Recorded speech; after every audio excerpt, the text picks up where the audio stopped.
This episode of Mossback is presented by the Crosscut Festival. It's a seal, it's a dog, it's a panther, it's a this, it's a that. We had an illustrator come in and show all these different versions of what people saw. But, you know, a lot of people have difficulty describing what they've seen, especially if it's something they've never seen before that's really taken them by surprise. Hey everybody, welcome to Mossback, the official podcast of the Mossback's Northwest video series from KCTS9 and Crosscut. I'm Sarah Bernard. And I'm Knute Berger. And this is episode 2, and it's about monsters. Mythical monsters, or, I don't know, real ones? Strange creatures have also been sighted in our Salish Sea waters. Move over, Sasquatch. Meet Cadborosaurus. I mean, does the Salish Sea have its own kind of Loch Ness monster? Yep. Well, yeah, it's a fascinating thing because we're also obsessed with Sasquatch, but we've missed largely a kind of whole other ecosystem of strange critters, strange sightings, and they're not just a few of them. I mean, they go back a long way, and they continue. One witness, a Major Langley, a local barrister, was out on his yacht with his wife when they heard a snort and a hiss and saw a large creature with a dome-like back with serrations. Langley had been whaling, and he said it was unlike any whale he'd ever seen.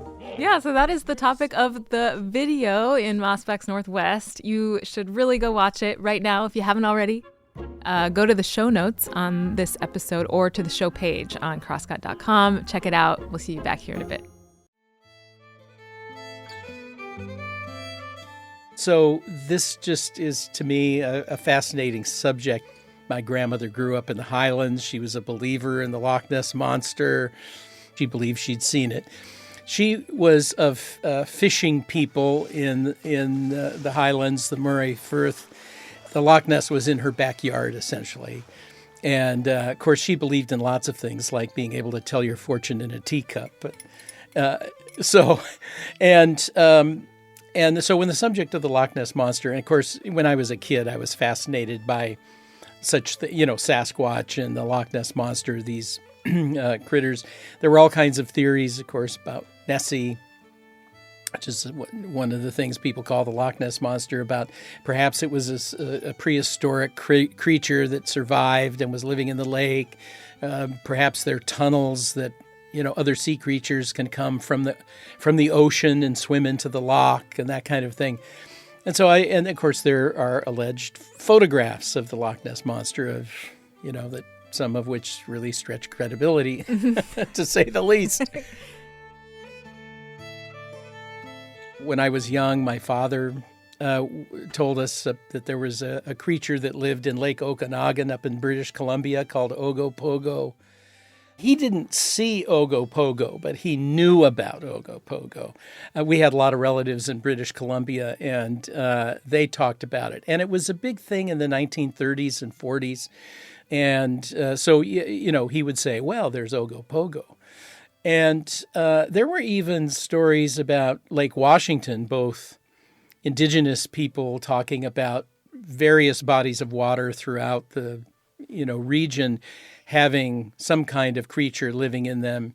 And I remember there was a big earthquake in Seattle in 1965. And I remember after that earthquake, there were people who said they saw some kind of a sea creature or serpent in Lake Washington. Oh. And I was totally fascinated, but it seemed to peter out. But the thought was maybe a fault had opened up and somehow a creature had gotten into Lake Washington. And years later, in the 1980s, a giant, very large, old sturgeon died and was found on a beach up near Juanita. And so people did research because sturgeon aren't generally in Lake Washington. And the theory was that these sightings in 1965 and subsequent ones were when the sturgeon had come to the surface sunning itself or whatever. People saw this large creature that then dove. And it turned out that there were 2 sturgeon that were exhibited at the Alaska Yukon Pacific Exposition in 1909, and afterwards they dumped them into the lake. Oh. And one of them at least lived another 80 plus years in Lake Washington, and was the sort of basis for people wondering if there wasn't a Loch Ness monster in Lake Washington. Wow.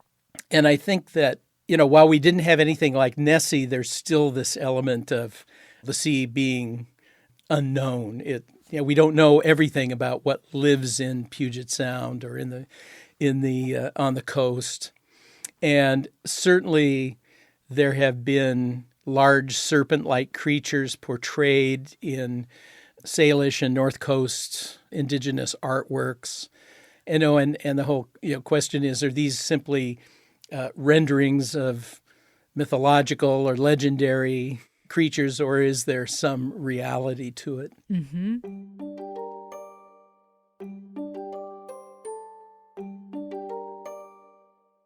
So I had heard that somebody had seen a sea creature called caddy up in British Columbia.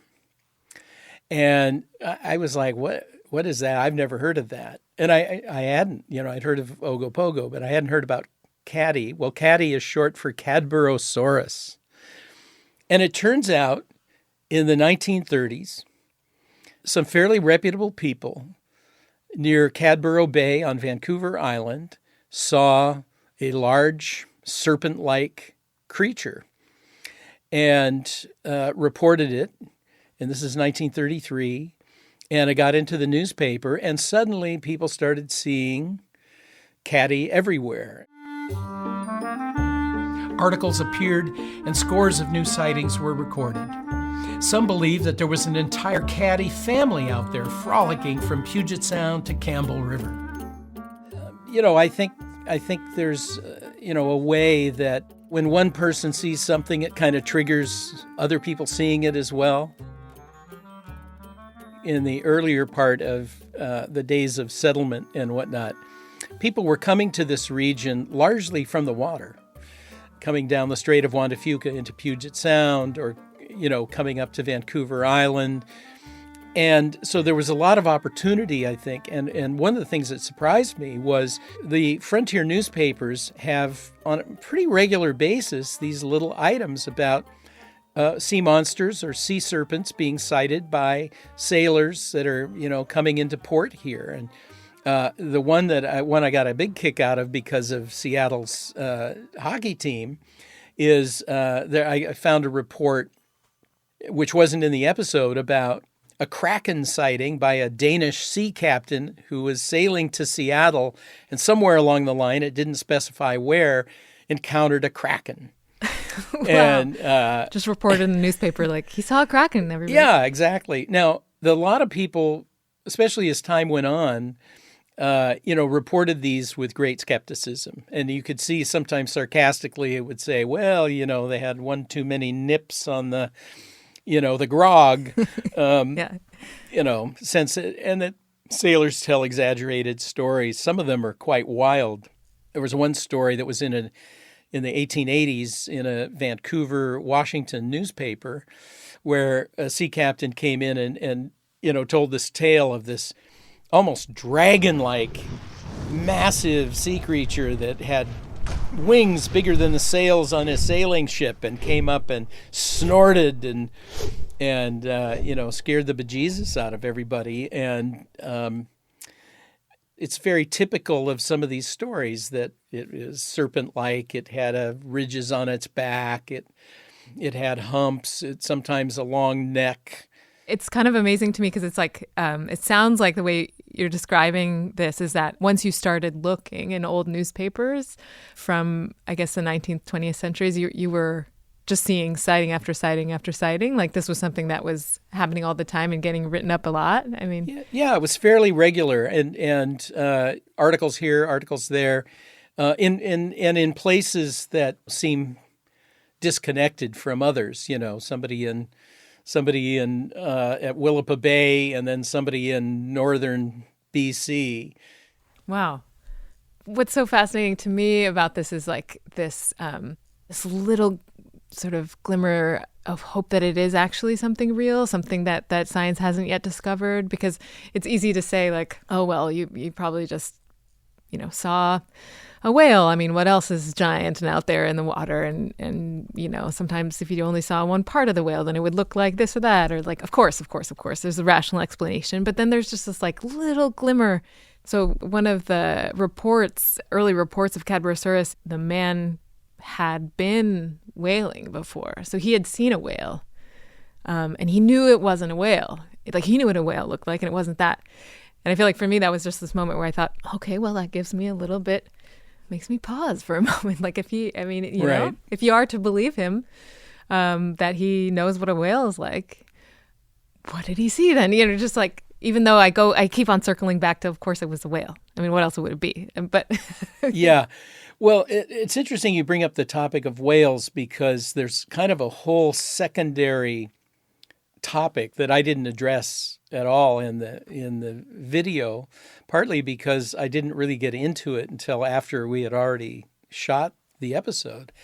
But and it is about whales. So on the one hand, there were a lot of people in the 1930s, 1920s, 40s, whatever, in that era, who they knew what whales looked like. I mean, because we were still actively whaling in the Pacific Northwest. There were whaling stations in Oregon and Washington, and there were seasonal whaling vessels that were going up and whaling in Alaska. So there were plenty of people out there who knew their whales, and they knew them particularly if they were commercially desirable whales. Not all whales are, desirable economically. So they didn't really understand them from a deep biological standpoint, but they knew a whale when they saw one. So that's kind of an interesting thing that lends credibility to this guy's account. On the other hand, we think of Northwest symbol is orcas, killer whales. But people basically, before Namu was captured in 1965, people didn't know anything about them. They were called blackfish, for one thing. Blackfish or killer whales. Whalers considered them kind of the enemy because, they would harpoon a whale, and a killer whale would come up like a shark and take a bite out of it. So they were considered kind of pests. But no one really knew about the distinctive pods and different diets, the cultural aspects of orcas. And they didn't always know what an orca was when they saw it.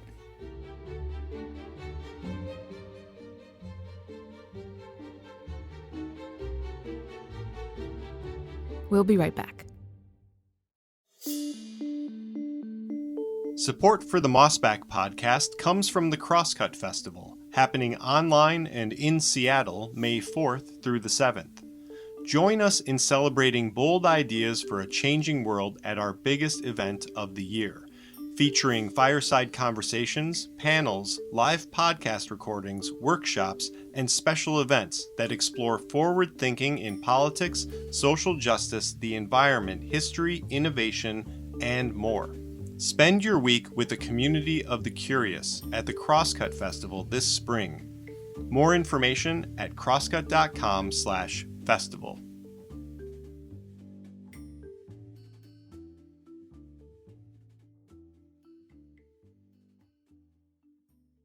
I sort of stumbled onto this whole thing about whales and creatures that are here that shouldn't be here when last fall somebody sighted a beluga whale swimming in Puget Sound. Right. A rare beluga whale spotted swimming around the Puget Sound. This beluga whale has captivated so many precisely because it is so rare. And so beluga whales, they're white, they're very distinctive. And we were just baffled, like, what is this animal? I've never seen anything like this in this bay before. And this whale, apparently, according to it was tracked by people who watch whales, and they captured some of its poop and other things. And they determined that this whale had come from the Beaufort Sea. NOAA says the beluga likely traveled thousands of miles south around Alaska. Well, that's in the Arctic. That's 1,500 miles from here. How did this whale get off track? Well, Hannah Weinberger, one of the science and environment reporters for Crosscut, did an article. And in the article, she mentioned this is the first beluga sighting since 1940. Well, being history-minded, I'm like, what was that about? You know, there was a beluga whale here in 1940. So I began looking into that. And it turned out, yes, there was a bona fide beluga whale sighting in Puget Sound. The beluga swam down to Point Defiance, but was, viewed in various different places. And of course, it was a great novelty. And, that's the kind of thing where any layperson who saw such a thing back then in the 1940s, when people didn't know much about certain kinds of whales, could have mistaken for some kind of other sea creature. Mm-hmm. But also, it's true that this whale was actually here. And this new beluga whale was also actually here. There's film of it, photographs, DNA evidence, all kinds of things. So I began looking at whales that were where they weren't supposed to be.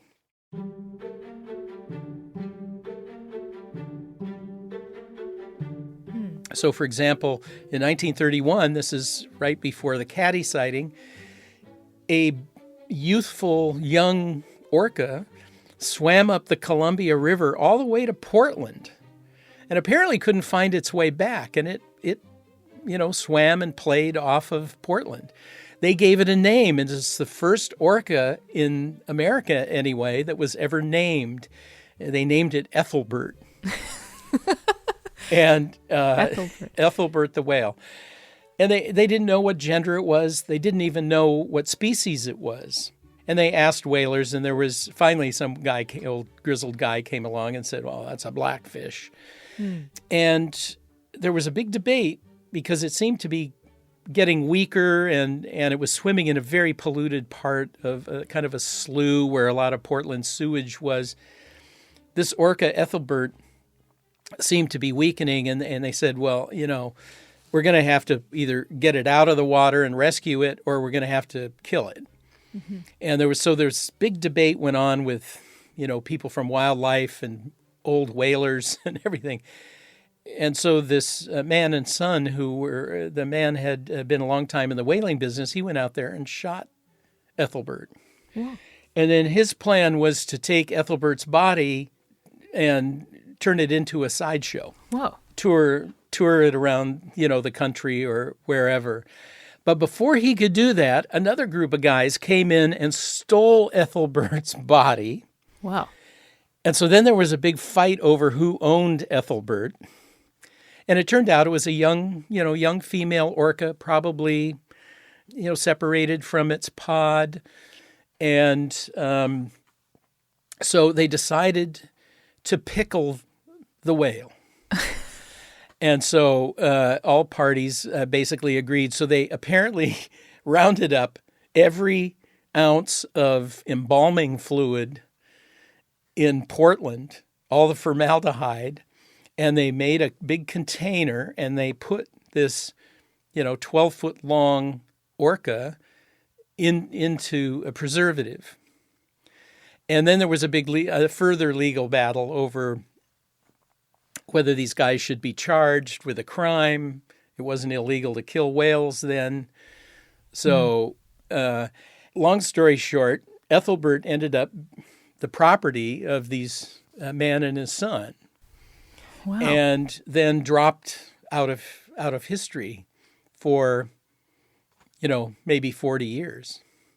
Wow. And it turned out there were rumors that someone had buried an orca on a mountain in southwest Washington, up near Washougal. Whoa. On a mountain. Exactly. And this is D.B. Cooper country, by the way. Right? This is Sasquatch country. The plot thickens. There's the money. The plot thickens. Well, whales and cash. Okay. So there's a guy who is like a property assessor in Clark County who tries to track this rumor down. And after years of searching, he and his daughter are able to narrow it down to a particular piece of property on a mountain outside of Washougal. And lo and behold, they find the container with the pickled whale in it just has been kind of dumped on this property and has been there since, the 1930s. And it was still in recognizable condition.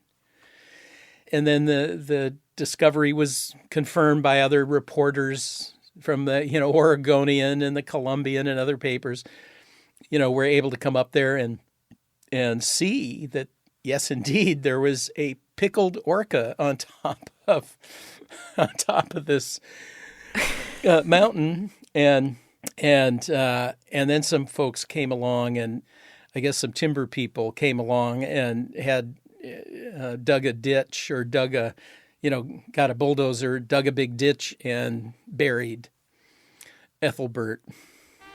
Wow. Gave her the burial she deserved.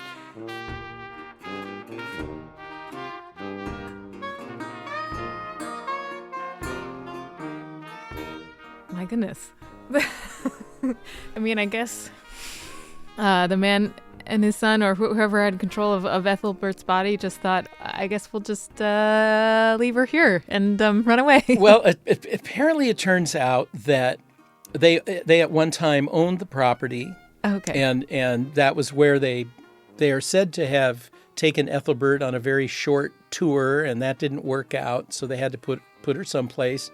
They dumped her on this property, and then they sold the property, but they paid some kind of amount to the new owners for leaving Ethelbert there. So that was part of that financial transaction showed up in the deed, I think, in some of the paperwork, and that was a clue that the property assessor was able to track as being suspicious, because it was a very strange condition of the sale. Yeah, you got to be okay with a giant pickled whale. Okay. Now, the other little last piece of this is that in the time between when Ethelbert was reported to be in this place and before its burial, word about Ethelbert, had gotten out. Apparently in the local community, there was some kind of a rumor about it. And high school kids would go up there, like at night, they go up to see the dead whale. And there's some thought or some indication that some of the students may have taken some of Ethelbert's teeth. And I've talked to, in British Columbia, people who do research on orcas. That turns out to be very interesting because they can extract DNA from an orca tooth. And if they could get one of those Ethelbert teeth, might be able to tell probably not which pod Ethelbert was part of, but they could probably tell, was this part of the southern resident orcas that we're so concerned about now, or is it an ocean-going orca or a transient? They could probably tell about something about its diet, which, of course, would indicate where it was. But I'm just fascinated by this thing where, we're talking about sea monsters, but they're creatures that we know that when we see them in a different context have really confused people, have been a mystery, have been an object of capture or exploitation. Their habits, their identity, all of that was really, really unknown until starting in the mid-1960s. Before that, they were effectively sea monsters. They were considered, scary predators. They were thought of more like sharks. People didn't really know what they would eat or if they would eat people. There was a lot of fear about orcas, and I'm fascinated by that. The fact that we have experience with quote unquote sea monsters, yet we found out more about them. Right, exactly. So is a sea monster just an undiscovered undiscovered by science or uncategorized in the way that we would now. I mean, so for example, the people who were whalers back in the 19th century, for example, would those people have not thought of an orca as a whale? Like that was something they didn't know so well because they weren't trying to catch them, right? So I guess. Yeah, I think many of them thought of them just as these pests, and like I say, maybe more like sharks than whales. A lot of people wanted to kill killer whales because they were competing with fishermen for salmon. But then there were some experiences where they saw that. I think there was one example from maybe the 1940s where somebody had cut open a killer whale and saw that the killer whale was not eating salmon, it was eating seals. And there were many seals in its belly. You began to see people saying things like, well, I guess they're our friends. They're eating the critters that are eating the salmon. There was no realization that maybe these killer whales had different diets. Now we know that the transient killer whales, so-called Biggs killer whales, feed on sea mammals, whereas the southern population feed on salmon. But you could see people are like, friend or menace? What these things, what are they? And of course, that's certainly been resolved in terms of popular culture. They're Free Willy, Namu. Exactly. I mean, now, I feel like the orca now, and if you're living in the Seattle area, it's like that. I mean, absolutely, it's the friend. And it's like such a friend that it's sort of a symbol of our environmental destruction. We're trying to save it. I think of the orca as is like the polar bear of Puget Sound, Yeah, that's a good analogy. It's just that creature that sort of symbolizes our success or failure environmentally, spiritually, our humanity. But, all of that is only within the last really 50 years or so, 60 years. It's really since the capture of Namu popularized the idea that killer whales weren't monsters.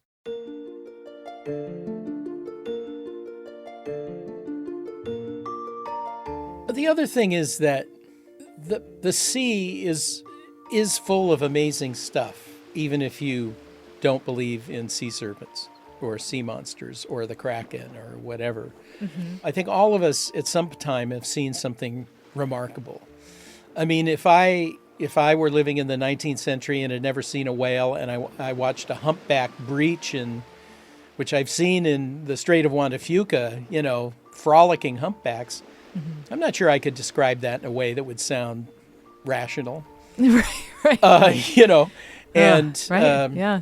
One of my best sort of sightings of something weird in Puget Sound was on an evening coming back on a cruise boat, and I was standing in the bow. It was a summer night. It was dark, but there were a bunch of us, standing up there, and there were porpoises that were swimming in the bow wave. They were going up and down, except they were bioluminescent. Oh, wow. We were cruising through bioluminescent waters, and so what I saw were these psychedelic, green, glowing porpoises swimming in unison. It was like one of the most amazing things I've ever seen. But, I could describe that to somebody in a bar, and somebody would think I was on acid. Exactly. They were sparkling and green and glittering. Illuminated fish. They looked like ghosts, Right. And they did. They looked like something supernatural. Yeah. That sounds so fantastically beautiful. You probably just were there present in that moment. But even at the time, you knew they were porpoises and you knew it was bioluminescence. That's true. So there's like some language you have or some orientation of what this thing could be. But certainly, maybe a century and a half ago, if somebody didn't have language for that or didn't know what a porpoise was or didn't know the bioluminescence were these, tiny right. cellular organisms, yeah, maybe it would easily get out of hand, the storytelling.